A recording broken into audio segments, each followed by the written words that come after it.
ओम नमो भगवते वासुदेवाय। नमस्कार प्रिय भक्तों, आप सभी का हार्दिक स्वागत है। आज हम बात करेंगे योगिनी एकादशी 2026 की, जो भगवान श्री हरि विष्णु को अत्यंत प्रिय मानी जाती है।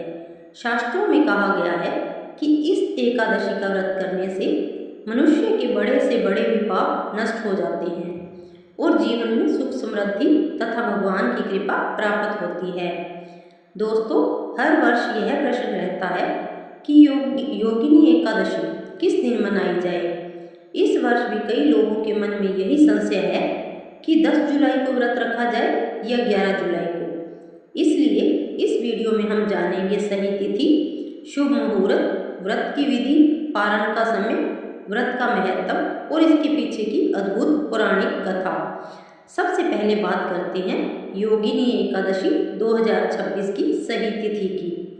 पंचांग के अनुसार योगिनी एकादशी का व्रत 10 जुलाई 2026 शुक्रवार को रखा जाएगा। वहीं 11 जुलाई को द्वादशी तिथि में व्रत का पारण किया जाएगा। अब जानते हैं व्रत का महत्व। शास्त्रों में कहा गया है कि योगिनी एकादशी का पुण्य 88,000 ब्राह्मणों को भोजन कराने के बराबर माना गया है।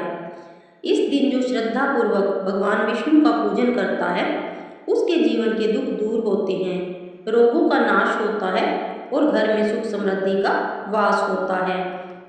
जो लोग आर्थिक परेशानियों से जूझ रहे हैं, जिनके कार्य बार बार रुक जाते हों या परिवार में अशांति रहती हो, उनके लिए यह एकादशी अत्यंत फलदायी मानी गई है।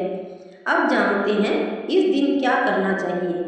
प्रातः ब्रह्म मुहूर्त में उठकर स्नान करें, साफ और सात्विक वस्त्र पहनें, पूजा स्थान को गंगा जल से शुद्ध करें, भगवान विष्णु की प्रतिमा या चित्र के सामने दीपक जलाएं, तुलसी दल, पीले पुष्प, फल और पंचामृत अर्पित करें।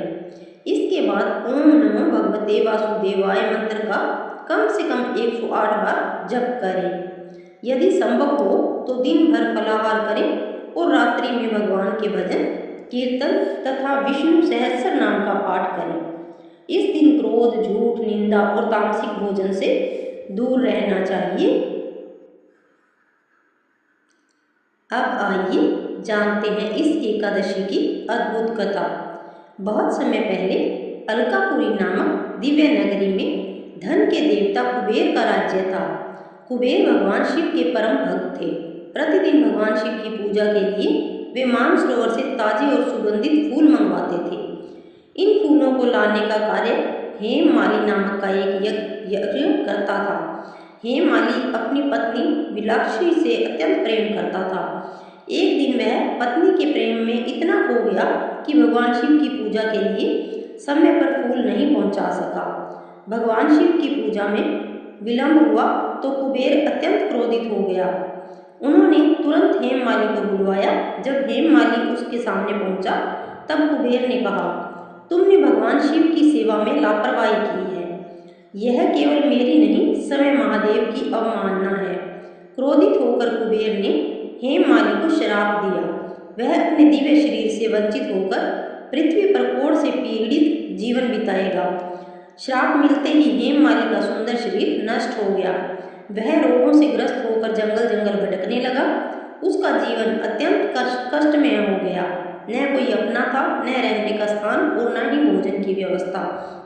दिन रात वह अपने किए हुए अपराध पर पश्चाताप करता रहा। कई वर्षों तक भटकने के बाद एक दिन उसे महान तपस्वी मार्कंडेय ऋषि के दर्शन हुए। हेममाली ने उनके चरणों में गिरकर रोते हुए कहा, हे गुरुदेव, मुझसे बहुत बड़ा अपराध हो गया। कृपा करके मुझे इस श्राप से मुक्ति का मार्ग बताइए। मार्कंडेय ऋषि दयालु थे। उन्होंने ध्यान लगाया और बोले, वत्स, आषाढ़ मास कृष्ण पक्ष की योगिनी एकादशी का व्रत श्रद्धा और नियम पूर्वक करो। भगवान विष्णु की आराधना करो। इस व्रत के प्रभाव से तुम्हारे सभी पाप नष्ट हो जाएंगे। हेममाली ने ऋषि के बताए अनुसार योगिनी एकादशी का व्रत किया। उसने पूरे मन से भगवान विष्णु का स्मरण किया, रात्रि जागरण किया और अगले दिन विधि पूर्वक पारण किया। व्रत का प्रभाव इतना अद्भुत था कि उसका कोढ़ तुरंत समाप्त हो गया। उसका दिव्य शरीर वापस मिल गया और कुबेर का श्राप भी समाप्त हो गया। इसके बाद वह पुनः अलकापुरी लौट गया और भगवान शिव तथा भगवान विष्णु की भक्ति में अपना जीवन समर्पित कर दिया। इसी कारण शास्त्रों में कहा गया है कि योगिनी एकादशी का व्रत मनुष्य के पापों को नष्ट करता है और उसे सुख समृद्धि तथा अंत में मोक्ष का प्रदान करता है। अब जानते हैं व्रत की सरल विधि। सुबह ब्रह्म मुहूर्त में उठकर स्नान करें, घर के मंदिर में दीपक जलाएं, भगवान विष्णु को पीले फूल, तुलसी दल, पंचामृत, फल और नैवेद्य अर्पित करें। पूरे दिन सात्विक रहें, क्रोध और झूठ से दूर रहें, यथाशक्ति फलाहार करें और भगवान विष्णु के मंत्र ओम नमो भगवते वासुदेवाय का कम से कम 108 बार जप करें। रात्रि में भगवान के भजन, विष्णु सहस्रनाम या गीता का पाठ करना अत्यंत शुभ माना जाता है। अगले दिन द्वादशी तिथि में शुभ समय पर भगवान को भोग लगाकर ब्राह्मण या जरूरतमंद को भोजन कराएं और उसके बाद समय पालन करें। प्रिय भक्तों, यदि आप सच्चे मन से योगिनी एकादशी का व्रत करेंगे तो भगवान विष्णु अवश्य आपकी मनोकामनाएं पूर्ण करेंगे। जीवन के कष्ट दूर होंगे और धन में सुख समृद्धि का आगमन होगा। यदि आपको यह कथा अच्छी लगी हो तो इसे अपने परिवार और मित्रों के साथ अवश्य साझा करें ताकि अधिक से अधिक लोग इस पावन एकादशी का महत्व जान सकें। जय श्री हरि विष्णु, जय लक्ष्मी नारायण।